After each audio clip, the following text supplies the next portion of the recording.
পুরুষ যত মানুষ আছে তাদের ক্ষেত্রে এটা প্রয়োগ হতে পারে। এই হাদিসটা এসেছে বুখারী শরীফে। আন আবি হুরায়রা রাদিয়াল্লাহু তাআলা قال قال رجل يا رسول الله صلى الله عليه وسلم إن فلانة تذكر من كثرة صلاتها وصيامها وصدقاتها।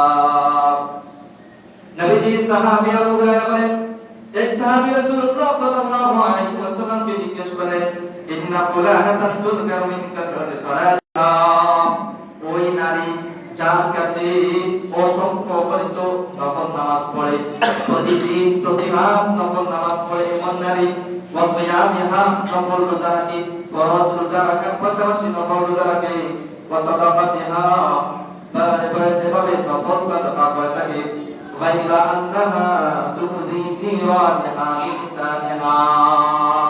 তবে ওই মহিলার একটা দোষ আছে, তার দোষ হলো তার জবানের মাধ্যমে আশেপাশে প্রতিবেশী নারীদেরকে কষ্ট দেয়।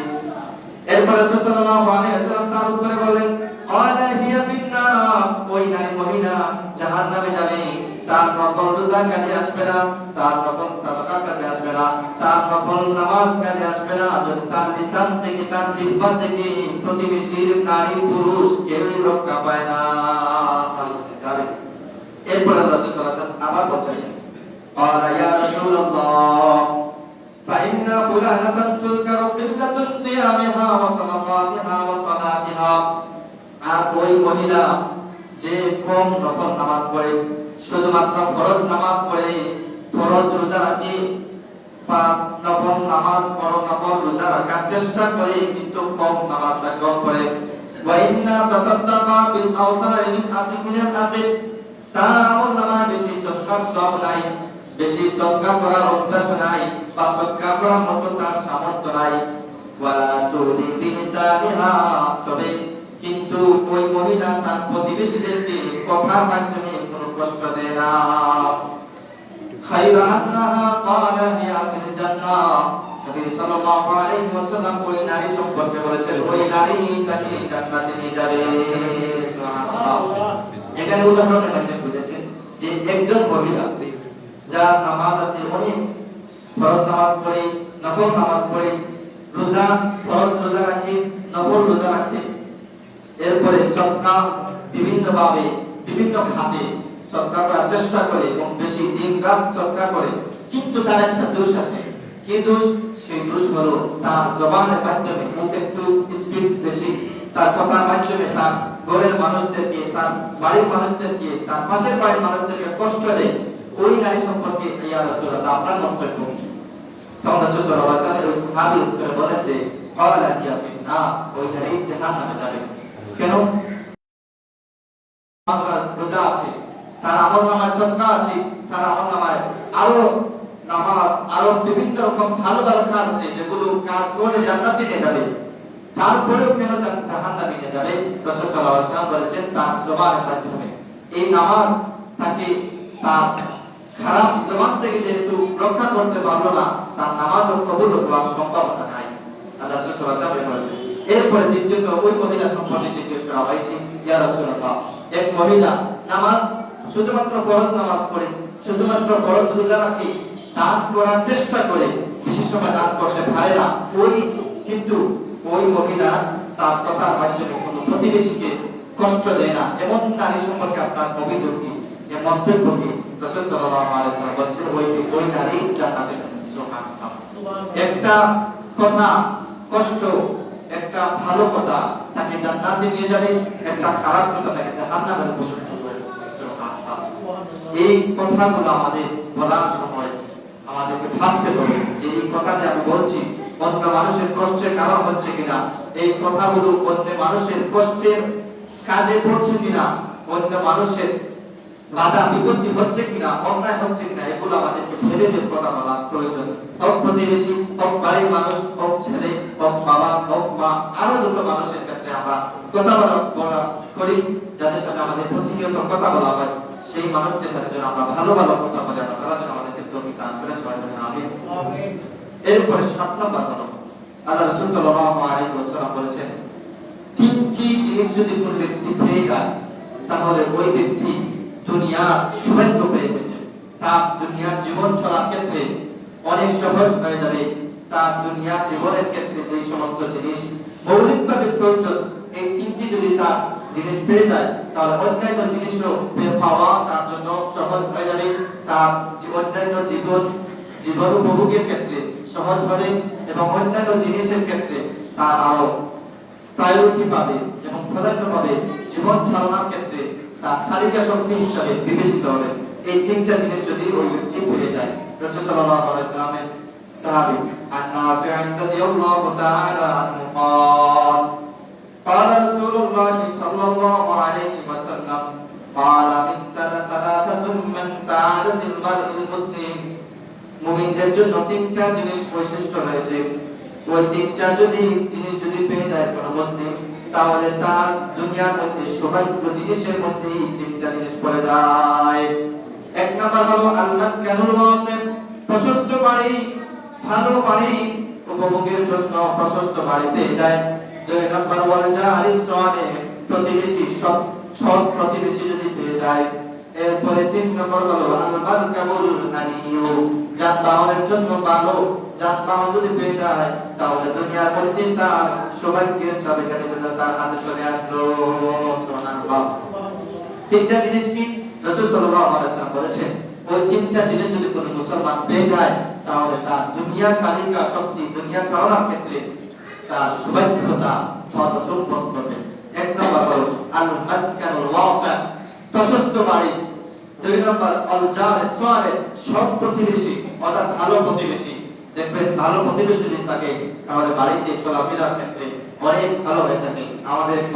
আমাদের দেশের প্রতিবেশী খারাপ থাকার কারণে প্রতিনিয়ত আমাদের ঘুম হারাম হয়ে যায়।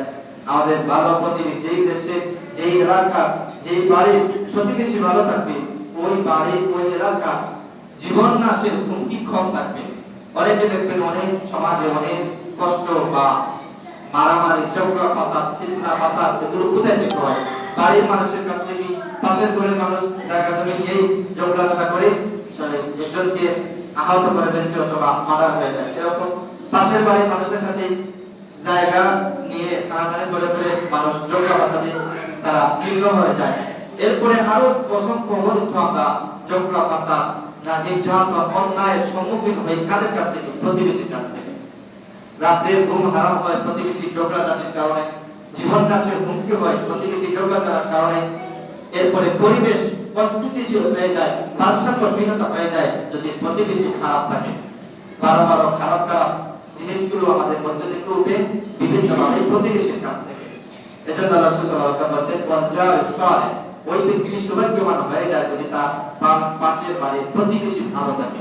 অর্থাৎ তার কাছ থেকে কোনো রকম অন্যায় আচরণ সে পায় না, তার কাছ থেকে কোনো খারাপ কথা পায় না, তার কাছ থেকে তার জীবন নাশের নিরাপদ, জীবন হুমকির সম্মুখীন হয় না, তার জীবনটা নিরাপদ থাকে, তার চলাফেরার ক্ষেত্রে কোনো হুমকি এগুলো আসে না, কারণ প্রতিবেশী যদি ভালো থাকে। এজন্য রাসূল সাল্লাল্লাহু আলাইহি ওয়াসাল্লাম ওয়াল-জালিস সালেহ, এর কাজে প্রতিবেশী যদি পেয়ে যায়, তাহলে তার জীবন একদিক দিয়ে সফল হয়ে যায়।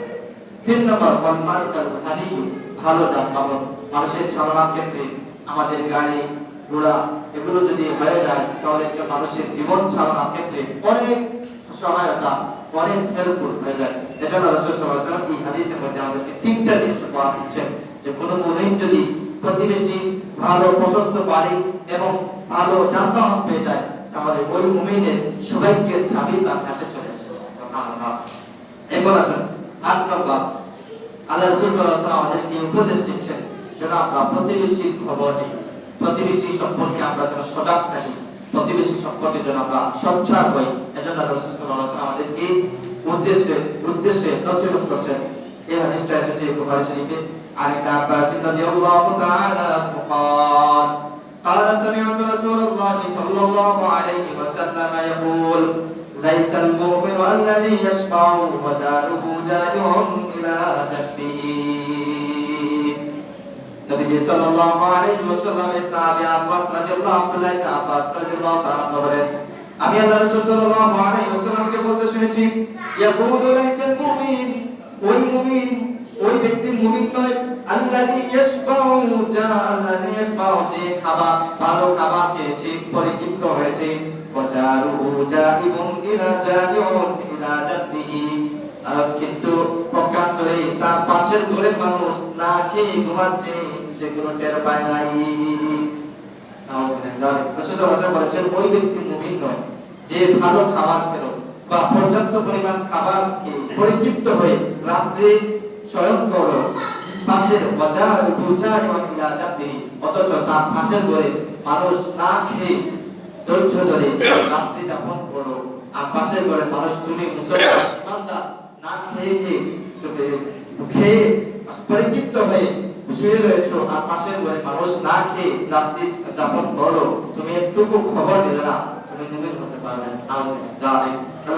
আমাদেরকে কিরকম সামাজিক দৃষ্টিভঙ্গি, সামাজিক কাজে আমাদের তৎপরতা কিরকম হওয়া যায়, রাসূল সাল্লাল্লাহু আলাইহি ওয়াসাল্লাম আমাদেরকে চোখে আঙ্গুল দিয়ে দেখাচ্ছেন। একবার একটা হলো আমরা যেন প্রতিবেশীর খবর নেই। রাসূল সাল্লাল্লাহু আলাইহি ওয়াসাল্লাম আমাদেরকে এটাও আদেশ করছেন যে তোমরা ভালো খাবার বা পর্যাপ্ত খাবার খেলে তোমার প্রতিবেশী কি খেয়েছে কি খাচ্ছে তার সম্পর্কে তোমরা তাদেরকে খোঁজ খবর নাও, যাতে তোমাদের জীবনটা চালানোর ক্ষেত্রে এবং তাদের জীবনটা চালানোর ক্ষেত্রে তোমার সহজ লক্ষ্য হয়। অর্থাৎ তোমার কাছে কিছু টাকা আছে, প্রতিবেশী মানুষ বিপদে পড়েছে, তাকে সাহায্য করো। তুমি ভালো খাবার খেয়েছো, প্রতিবেশী কি খাচ্ছে তা খবর দাও। এইভাবে তোমরা জীবন চালনা করো, তোমার জীবন চলার ক্ষেত্রে সহজ হবে, দুনিয়ার জীবনটা তোমাদের উপভোগ্য এবং সাকসেসফুল সহজলভ্য হবে, এবং পাশাপাশি আল্লাহ রাব্বুল আলামিন তোমাদেরকে আখিরাতে প্রতিবেশীর প্রতি দয়া অনুভব করার ক্ষেত্রে যে সহানুভূতি দেখিয়েছো, আল্লাহ রাব্বুল আলামিন তোমাদেরকে এই দয়া অনুদয়া ভালোবাসা এগুলো আল্লাহ তাআলা তোমাদের কাছেও দেখাবেন। এরপর আল্লাহ রাসূল সাল্লাল্লাহু আলাইহি ওয়াসাল্লাম দৃষ্টিতে 9 নম্বর প্রতিবেশীর দৃষ্টিতে ভালো হও। অর্থাৎ প্রতিবেশী যদি তোমাকে সাক্ষ্য দেয় যে তুমি ভালো, তাহলে তুমি ভালো। প্রতিবেশী যদি তোমাকে সাক্ষ্য দেয় যে তুমি খারাপ, তাহলে খারাপ। কারণ কি? কারণ মানুষের চলাফেরার ক্ষেত্রে আমি অন্য ডিস্ট্রিক্টের মানুষ, আপনাদের কাছে আমি অনেক ভালো, কারণ সপ্তাহে একদিন দেখা হয়, কিন্তু প্রতিবেশী আমার বাড়ির প্রতিবেশী আমার সম্পর্কে যে খবর দিতে পারবে, আপনারা এই সেই খবর দিতে পারবেন না। কারণ আমার জীবন চালানোর ক্ষেত্রে রাত দিন তাদের সাথে উঠা বসা, কথাবার্তা, লেনদেন এগুলো হয়ে থাকে। ঠিক তেমনি প্রতিবেশীর সাথেও একজন মানুষের সবচেয়ে বেশি উঠা বসা পরিবারের সাথে উঠা বসা হয়ে থাকে, যার কারণে তার ব্যক্তির অভ্যন্তরীণ বিষয় থেকে একেবারে সামাজিক বিষয়গুলো তাদের কাছে স্পষ্ট হয়ে যায়। এজন্য রাসূল সাল্লাল্লাহু আলাইহি ওয়াসাল্লাম বলেছেন প্রতিবেশীর সাথে তোমরা ভালো ব্যবহার করো, প্রতিবেশী যদি তোমাকে সাক্ষ্য দেয় যে তুমি ভালো, তাহলে ভালো। এইভাবে রাসূল সাল্লাল্লাহু আলাইহি ওয়াসাল্লাম সাহাবী প্রশ্ন করেছিলেন। ইবনে মাজাহ 4223 নম্বর হাদিস। عن ابن مسعود رضي الله تعالى عنه قال قال رسول الله صلى الله عليه وسلم رجل للنبي يا رسول الله كيف لي أن أعلم إذا أحسنت وإذا أسأت আব্দুল্লাহ ইবনে আব্বাস রাদিয়াল্লাহু তাআলা বলেন, আব্দুল্লাহ ইবনে মাসউদ রাদিয়াল্লাহু তাআলা বলেন, এক সাহাবী আল্লাহর রাসূল সাল্লাল্লাহু আলাইহি ওয়াসাল্লামকে জিজ্ঞেস করেন, ইয়া রাসূলুল্লাহ, আমি কিভাবে জানবো যে আমি ভালো মানুষ, আমি কিভাবে জানবো যে আমি খারাপ মানুষ? فقال النبي صلى الله عليه وسلم إذا سمعت جيرانك يقولون قد أحسنت নবী সাল্লাল্লাহু আলাইহি ওয়াসাল্লাম বলেছেন, যখন তুমি শুনবে যে তোমার প্রতিবেশী তোমাকে ভালো বলছে, তাহলে ফাকাদ আহসানতা, তুমি ভালো মানুষ। ওয়া ইযা সামি'তা ইয়াকুলুনা ক্বাদ আসাতা ফাকাদ আসাতা, আর যখন তুমি শুনবে যে প্রতিবেশী তোমার সম্পর্কে খারাপ মন্তব্য করছে, তাহলে তুমি খারাপ মানুষ। সুবহানাল্লাহ। আল্লাহ সুবহানাহু ওয়া তাআলা আমাদেরকে জীবন চালানোর ক্ষেত্রে ভালো এবং খারাপ নির্ধারণের ক্ষেত্রে আমাদেরকে এরা স্ট্রাকচার দিয়েছেন, রূপরেখা দিয়েছেন। সেটা হলো কি, তোমার প্রতিবেশী যদি তোমাকে ভালো করে বলে, তোমার কাজ কর্ম কথাবার্তা লেনদেন চলাফেরার ক্ষেত্রে সার্টিফিকেট দিয়ে যে তুমি ভালো মানুষ, তোমার কথাবার্তা তাদের কাছে ভালো লাগে, তাহলে তুমি ভালো মানুষ। পক্ষান্তরে যদি তোমার কথাবার্তা ভালো না থাকে, তাহলে প্রতিবেশী সর্বক্ষণ সর্বমুহূর্তে অতিষ্ঠ হয়ে থাকে, তাহলে এই ক্ষেত্রে যদি প্রতিবেশীরা খারাপ মন্তব্য করে, তাহলে তোমার জীবন চালানোর ক্ষেত্রে, তোমার জীবনকে পরিচালনার ক্ষেত্রে সংশোধন আনার প্রয়োজন। এটা আল্লাহ রাসূল সাল্লাল্লাহু আলাইহি ওয়াসাল্লাম আমাদেরকে মাপকাঠি দিয়েছেন যে আমি ভালো না খারাপ তুমি যাচাই করতে হলে তোমার প্রতিবেশীকে জিজ্ঞেস করো তোমার সম্পর্কে মন্তব্য করার জন্য। তারা যদি ভালো সম্পর্ক তোমার সম্পর্কে ভালো মন্তব্য করে তাহলে তুমি ভালো, আর যদি তারা তোমার সম্পর্কে খারাপ মন্তব্য করে তাহলে তুমি খারাপ। আল্লাহ রাসূল সাল্লাল্লাহু আলাইহি ওয়াসাল্লাম আমাদেরকে মাপকাঠি দিয়েছেন। আসেন আমরা বাস্তব জীবনে জেনে নেই। দেখবেন আমাদের সমাজের মধ্যে অনেক মানুষ নামাজ রোজা সমস্ত কিছু আছে, কিন্তু আমাদের মধ্যে অনেকে ঘাটতি আছে জবানের ক্ষেত্রে। আমাদেরকে মানুষ ভালো বলার ক্ষেত্রে আমাদের জবানের একটু সংযমতা নিয়ে আসা প্রয়োজন। আমাদের কথাবার্তা চালচলনের ক্ষেত্রে লেনদেনের ক্ষেত্রে আমাদের অনেক মানুষের ক্ষেত্রে ঘাটতি রয়েছে। ঘরের মানুষ তার জবানের ক্ষেত্রে প্রতিষ্ঠ হয়ে থাকে, পাড়া প্রতিবেশী ঘরের মানুষের ক্ষেত্রে আমরা অন্যায় অপরাধ করে থাকি। তাদের সম্পদ যদি আমার ক্ষমতা থাকে, আমাদের বাঙালি হিসাবে আমাদের একটা সংস্কৃতি হয়ে যায়, যদি একটু ক্ষমতা পেয়ে তাহলে মানুষের উপর আমরা জুলুম করা শুরু করি। যদি একটু ক্ষমতা চাই ডান পাশে থাকি তাহলে আমাদের বিভিন্ন রকমের অন্যায় কাজ আমাদের পরিলক্ষিত হয়। এগুলো থেকে আমাদের আশা ফিরিয়ে আসা অনেক প্রয়োজন, এবং আমাদের এইগুলো যদি আমরা হয়ে থাকি তাহলে এগুলো থেকে আমাদের নিজেদেরকে সংশোধন করা, যারা এই সমস্ত কাজে নিয়োজিত তাদেরকে সাবধান করা আমাদেরকে আল্লাহ তাআলা আমাদেরকে তৌফিক দান করেন। এরপরে একজন মনীষী তিনি প্রতিবেশী সম্পর্কে কি রকম আচরণ করতে হবে সেই সম্পর্কে আমাদের দিক নির্দেশনা দিয়েছেন। এরপরে আবু বকর আল-জাযারি রাহমাতুল্লাহি আলাইহি বলেন যে প্রতিবেশী তোমার কাছ থেকে কি কি জিনিস চাইবে, কি কি জিনিস তোমার উপর তাদের হক রয়েছে, সেই তিনি বলেছেন আল-ইহসানু ইলাইহি, প্রতিবেশীর সাথে তুমি ভালো ব্যবহার করো, সেটা প্রতিবেশীর অধিকার। ওয়াদালিকা বিআন্নাহু ইয়াকসিরুহু, আর ইহসান এটা হতে পারে যে বিআন্নাহু ইয়াকসিরুহু ইদাস্তানসারহু, প্রতিবেশী কোনো বিপদে পড়েছে, ভাই আমাকে একটু টাকা দেন, আমার এই বিপদ এসেছে আমাকে একটু সাহায্য করেন, এই ব্যাপারে আপনি তাকে সাহায্য করা এটা তার উপর তার অধিকার করতে হবে। ওয়া ইউঈনুহু ইদাস্তাআনুহু, যদি তোমার বিপদে পড়ে কোনো সাহায্য চায় তাকে তুমি সাহায্য করবে। ওয়া ইয়াউদুহু ইলা মারিদা, ইয়ানিদা মারিদা, যদি প্রতিবেশী বিপদে পড়ে যায়, রোগ বালাই ব্যাধি দুঃখ দুর্দশা এগুলো যদি তাকে আক্রান্ত করে তাকে সেবা শুশ্রূষা করতে হবে। প্রতিবেশী যদি ঘরের মধ্যে অসুস্থ হয় তাকে দেখতে হবে, হাসপাতালে যদি যায় তাকে দেখতে হবে, এটা প্রতিবেশীর অধিকার। এরপর হচ্ছে ওই ওয়াহাদিরু ইলা ফাইহা, প্রতিবেশীর ছেলে প্রতিবেশী যদি কোনো ভালো কাজ করে সম্মানিত হয় তাহলে তাকে অভিবাদন জানান। অর্থাৎ প্রতিবেশীর ছেলে যদি বড় পরীক্ষার মধ্যে সাকসেসফুল হয়, ভালো রেজাল্ট করে, তাহলে প্রতিবেশীর ছেলেকে অভিবাদন জানানো তোমার উপর অধিকার।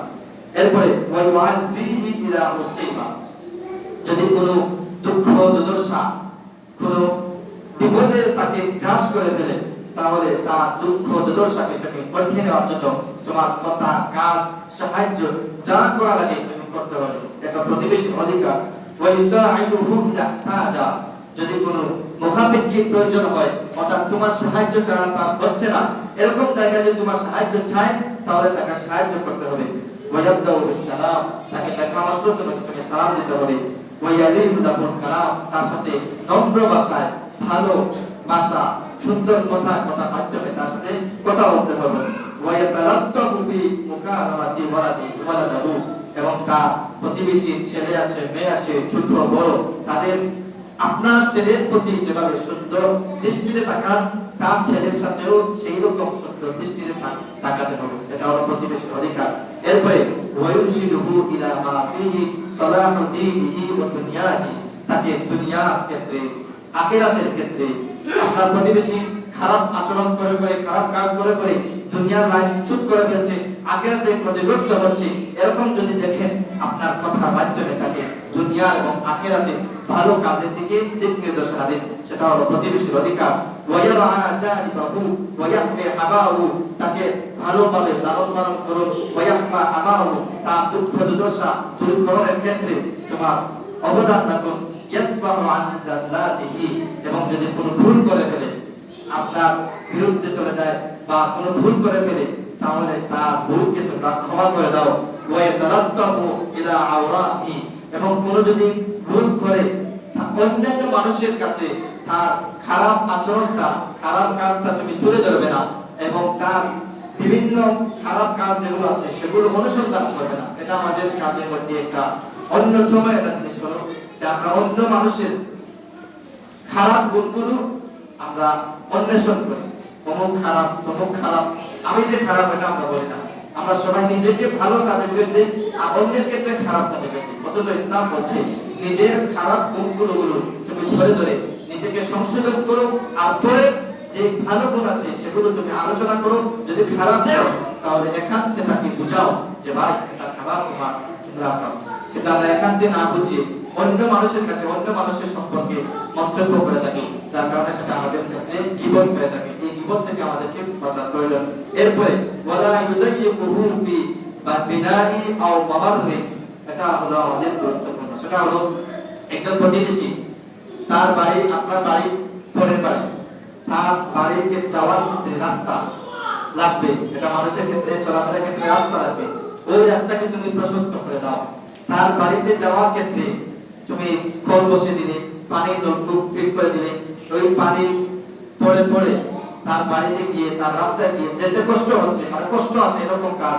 ওয়ালা ইউযায়্যিকুহু ফি বানাই আমাওয়ারি, তুমি পানি কল এবং তোমার বাড়ির বিল্ডিং নির্মাণ করে তার রাস্তাকে প্রশস্ত করে দাও। ওয়ালা ইউতিহি বিমিজাবিন ইউসিবু আলাইহি, এবং এমন কিছু জিনিস তুমি তার বাড়ির বা রাস্তা আঁকিও না যেগুলো তার চলার ক্ষেত্রে কষ্ট হয়। আও বিলকাতরিন আও ওয়াসাকিন ইউতিহি আমামা মানজিলিহি, অথবা ময়লা আবর্জনা আপনার বাড়ির পিছ আর তার বাড়ির সমান এই অবস্থা যদি হয়, তার বাড়ির সামনে দিয়ে আপনি ময়লা ফেলবেন না। এরপরে তার বাড়ি থেকে খারাপ কোনো ময়লা আবর্জনা যেগুলো অস্বস্তিকর এরকম জিনিস তোমরা ফেলবে না।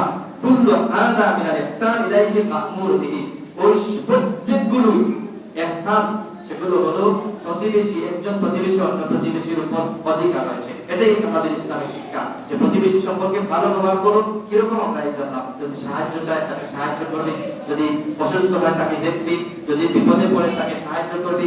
এরপরে তার সন্তানদেরকে ভালোভাবে তোমরা দেখবে, তোমার সন্তানের ক্ষেত্রে মানুষ তার সাথে ভালো কথা কথা বলতে হবে, তার সন্তানদেরকে ভালো আচরণ করতে হবে। এবং কি যদি আখেরা দুনিয়া সে লাইচ্যুত হয়ে যায় খারাপ আচরণের মাধ্যমে, তাকে তুমি বুঝাতে হবে, এটা হলো তোমার অধিকার। এরপরে রাস্তা সংকীর্ণতা, মারামারি, হানাহানি, এরপরে তোমার ঘরের কাছ থেকে রাস্তা তোমার হিংসামি, বিদ্বেষতা, শত্রুতামূলক আচরণের কারণে যে সমস্ত জিনিস আমরা করে থাকি সেগুলো কাছ থেকে আমাদেরকে নিষেধ থাকতে বলেছে। এবং প্রতিবেশীর অধিকার সম্পর্কে সচ্ছার মতে আমাদেরকে 24 ঘন্টা আমাদেরকে সাবধান করেছেন। আসলে আমরা প্রতিবেশীর সাথে ভালো আচরণ করি, তাদের সম্মান, তাদের মাল, তাদের জান আমরা নিরাপদ থাকি, তাদের কাছ থেকেও আমরা নিরাপদ হই। আল্লাহ তাআলা আমাদের জন্য উভয় ক্ষেত্রে জীবন পরিচালনার ক্ষেত্রে যে সমস্ত সমসাময়িক এবং আমাদের জীবন চলার ক্ষেত্রে সাহায্য, এগুলো যেন আমরা সবাই মেল বন্ধন করে সামাজিক পরিস্থিতি ভারসাম্যতা রক্ষা লক্ষ্যে আমাদের জীবন পরিচালনা করার জন্য আমাদের তৌফিক দান করেন। সবাই বলেন আমিন ওয়া আমিন। আসসালামু আলাইকুম।